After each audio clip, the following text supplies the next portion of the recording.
Athletes at the top of their game are forced to endure the toughest mental challenges on a daily basis. Oscar Pistorius was used to overcoming the odds from an early age. His desire and competitive edge made him the best in the business. We spoke to a leading sports psychologist, Andy Barton, to get an insight into the mind of the troubled star.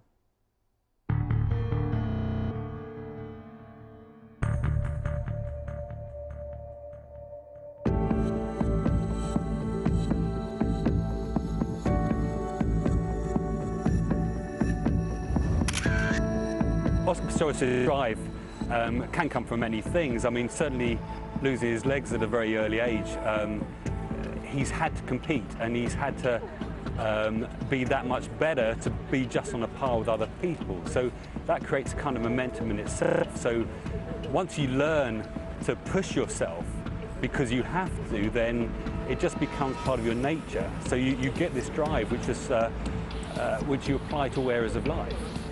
When it comes to competition, I mean, certainly when we get to the big events like the Olympics or championships of any kind, then there are immense pressures. And also, the more fated you become as an athlete, to a certain extent, the more pressures there are, because you have more things to concern yourself with. You have to keep your sponsors happy, so you have certain responsibilities there, for instance.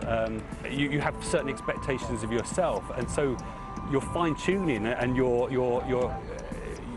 put more and more stress on yourself if you're not careful, the higher the level you get.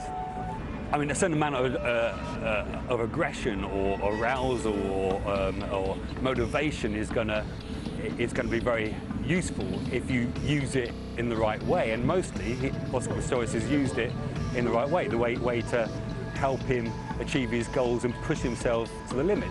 Sometimes it can just go that little bit too far, and we see this in sport all the time, where people just kind of lose their rag, and you get over-aroused and overstressed or frustrated or angry, and it manifests itself in certain ways, like complaining about other athletes or whatever it is. It can certainly have an impact.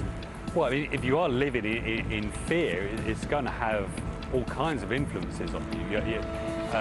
Athletes have vivid imaginations. It's what allows them to drive themselves to do things that other people can't do.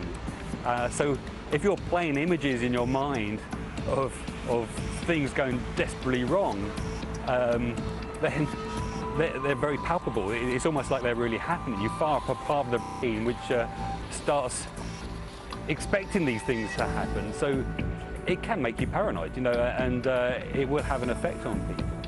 Well, at the moment, Oscar's got probably two choices. One, he can sit around and do nothing and hide away from the world, or the other thing is he can do what he does best, and that is going out and training and performing and aiming for something in particular. I mean, it's going to be interesting how fans do perceive him from now on. I mean, certainly he's not going to have the adulation that he's had in the past. I mean, that's going to have an effect on performances as well. Wherever he went in the world, he was the most famous Paralympian. So wherever he went, he kind of had a home advantage. Everyone was cheering for him. It's likely to be considerably different now, whatever the outcome of the trial. And so that's going to be another thing that will be working against him.